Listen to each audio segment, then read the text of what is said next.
Ja.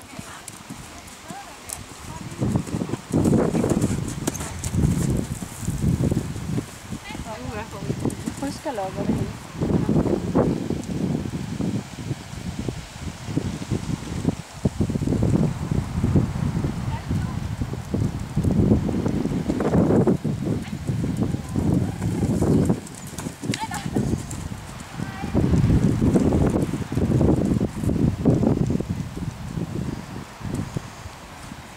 Jeg kan bare huske, at vi var altid ved at dø af grin, når man så hun. Eller ikke, man tænkte, hold nu op.